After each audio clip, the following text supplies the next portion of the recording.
Hello everyone, welcome to Deepti's biology class. Just now we have completed till the cervix, that means female reproductive portion. We have covered ovaries, fallopian tube or oviduct, uterus, cervix, and we are going to start with now external female genitalia. Now this much portion, so you can refer any of this diagram, both are same only, right? So because of this particular portion which is not labeled in this diagram, I have used both these diagram. Now external genitalia consist of, first portion is labia majora, we can say labia minora, hymen, clitoris, and this mons pubis. These many structures together forms this external genitalia. So we'll quickly see what is the function and then we'll go to the detail, right? Now the area or the tissue which covers with the hair over the external genitalia, we call it as mons pubis. That means this much area where this is protected by the presence of the hair, we call it as mons pubis. Now labia majora, so if I am making in this diagram, if this entire area is covered with the protective hairs, we call it as mons pubis. Now apart from that, there are two tissues, we call it as labia majora and labia minora. So labia majora is this much portion, or else we can say that mons pubis even covers over the labia majora. In turn, even labia majora can even have this hair like structures. If you come to this diagram, this larger flip of skin, we call it as labia majora.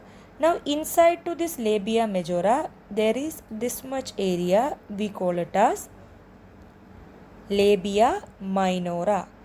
So this is also termed as major lips or minor lips, labia majora and labia minora. So in this diagram, if you look at this portion, that means this much is the, this area is the labia minora. So how can we say what this external genitalia is made up of? External genitalia is made up of the tissue which covered with the hair, we call it as mons pubis, and the larger flap of skin or tissue, we can say that labia majora.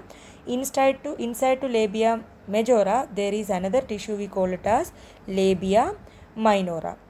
Now if you look at this diagram carefully, you have to observe.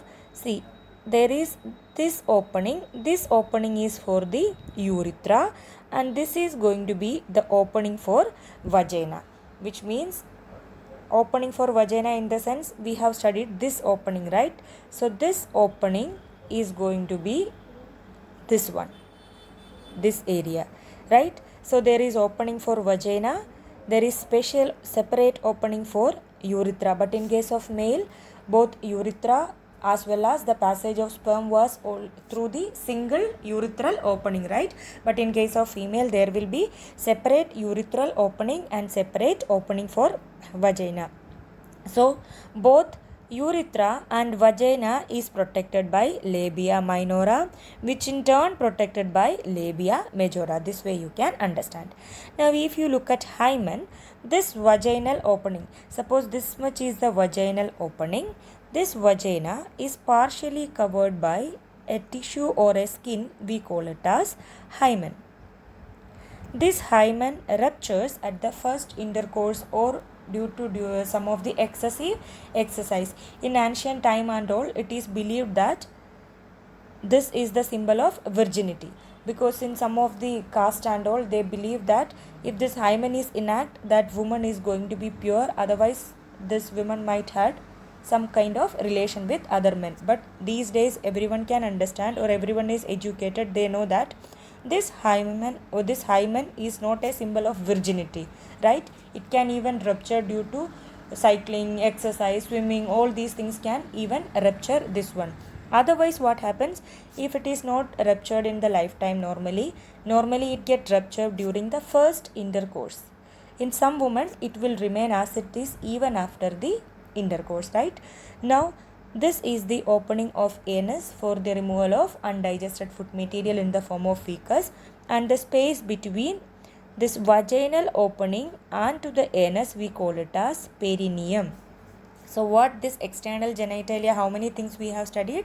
External genitalia consist of mons pubis, where this haired structure is there, then labia majora, labia minora, and labia minora having the most sensitive structure of the female body, that is the clitoris. This outer projection, this is clitoris, but it is considered as vestigial organ, one of the vestigial organ, since it do not perform any function, right? So clitoris is there, then there is opening of urethra, opening of vagina, or else we can say that both vaginal and urethral opening is protected by labia minora. These three together protected by labia majora. So vaginal opening has a partial tissue, we call it as hymen, which was considered previously as the symbol of virginity. It can even ruptured by first intercourse or else due to excessive exercise. The space between this vaginal opening and this anus we call it as perineum. Same things are given here. If you look at this diagram, see there will be mons pubis where the hair is present. Then they have given one more name if you want to understand this area, this much together we call it as vestibule. Vestibule consists of from clitoris till starting of perineum we call it as vestibule. Don't get that much confused. If you want you can learn, otherwise you just see the whatever is given in the right side, right? So labia majora, clitoris is this one, this small one, right? Then labia minora, there is vaginal opening. You can see this dark color tissue, these sideways tissues are there, right? This is actually the hymen. This space we call it as perineum, and anus through which undigested food materials are removed. So this consists of mons pubis, labia majora, labia minora, hymen, and clitoris. Mons pubis is the mass of fatty tissue covered by skin and hair. Labia majora, they are fleshy folds of tissue that extends from mons pubis and cover the vaginal opening. What about labia minora? They are the paired fold of tissue under the labia majora, right? So this is the labia majora. Under that means this is going to be the labia minora. What about hymen? It is the membrane that partially covers the opening of the vagina. It is often torn during the first intercourse or coitus. It can also be broken by active participation in some sports like horseback riding, cycling, sudden fall or jolt, insertion of vaginal tampon. All these situations can even cause the rupturing of the hymen. In some women, the hymen can persist even after coitus. The presence of or absence hymen is not a reliable indication of virginity or sexual experience. This is very important. The presence or absence of hymen is not a reliable indication. Even previously it was thought this is the only indication. Since everyone is educated, we know that this can even be ruptured due to exercise and all, right? Clitoris is the tiny finger-like projection that lies at the junction of the labia minora above the urethral opening. Now come to the next thing, that is the mammary glands. If you look at this diagram, see this is the body, right? To the rib cage, this mammary gland is attached. This entire structure we call it as breast. A paired breast is there, or we can say either you can use the term breast or else you can say that mammary gland. But clearly if you want to know the difference, mammary glands are located in the breast, right? So it is mainly made up of fat tissue. So you can understand this is the rib cage or rib to which it is attached, and there will be muscles, right? Between this ribs also muscles are there, right? Different muscles. We need to start from this area up to here. Now you have to understand each breast has mammary lobes. Mammary lobes means, see, this much can be one lobe, this can be another lobe. This way there are mammary lobes are there. Each lobe consists of mammary alveolus, which means if this is one of such lobe, right, there will be this way. This is one alveole with a duct, another alveole with a duct, right? This way structures are formed. So Where is mammary alveolus is present? Alveolus means group of balloon-like structures which are present there. These are actually the structure which secrete milk. So in this mammary alveolus, there is actually mammary gland. So what we can say, each breast is made up of number of mammary lobes. Each lobe has mammary alveolus which secrete the milk. Now see, if this is one such alveolus, it secrete the milk through a tube or a duct it passes. That duct we call it as mammary duct. So there will be many such alveolate duct will be there.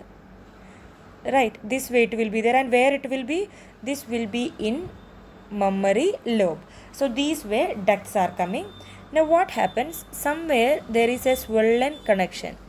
Like this way, there will be some swollen connection is there. This swollen area is going to collect the milk and store temporarily.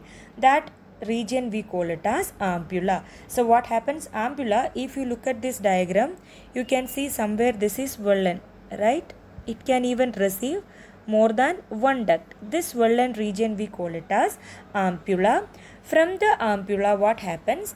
The milk pass into a duct in the nipple, we call it as lactiferous duct. So understand, lactiferous duct is not producing the milk. The milk which is stored by the ampulla will reach into the lactiferous duct. When the baby suck the nipple, from this lactiferous duct the milk is given to the baby. So this light colored area around, if you are demarcating this way, here is the nipple, and that slightly dark colored area we call it as areola. So from this areola, see, areola is the region where this ampulla is rich with milk is located. From there it is given to lactiferous duct, and when the baby suck the nipple, through the lactiferous duct the milk is given to the baby. So once again we'll see, each breast has number of mammary lobes. This way lobes are there.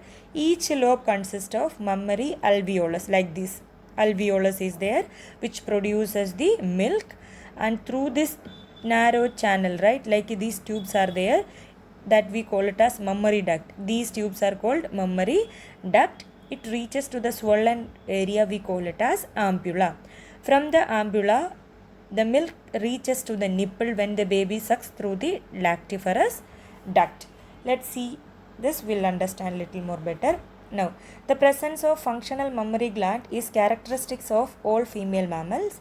They are paired structures of breast that contain glandular tissue and a variable amount of fat. So this tissue is mainly made up of fat. Glandular tissue in each mammary gland consists of 15 to 20 mammary lobes. Right, each mammary gland consists of 15 to 20 lobes. So we have to understand this way. 15 to 20 mammary lobes form single mammary gland. There are many mammary glands which are located in our breast, right?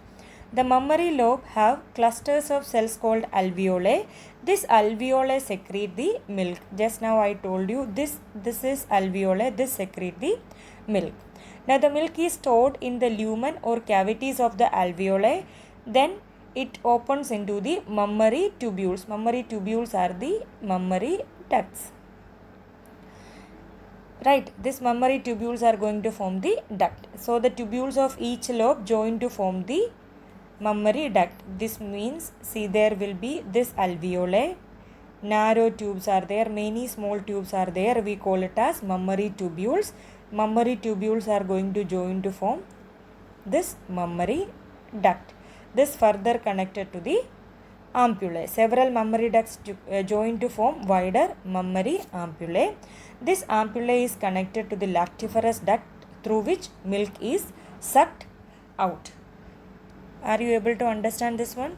So there will be number of, how many lobes are there? There are 15 to 20 lobes are there. Each lobe is made up of, what will be there? Or each lobe is made up of 15 to 20, we can say. There are many alveolus will be there. Each alveoli is going to secrete the milk.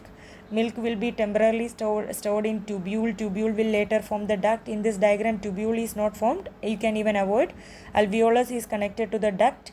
Via duct it reaches to the ampullae. Ampullae receives many ducts. See, one tube, here 2, 3, that all together form the swollen ampullae. Then it is connected to the lactiferous duct, then to the nipple. When the baby suck the nipple, the milk will be there, right? So we will study what are the hormones which helps in production of this milk and all, right? So by this we have completed the female reproductive system. In next video lesson we will be starting with the gametogenesis, that is oogenesis as well as spermatogenesis. Thank you so much for watching.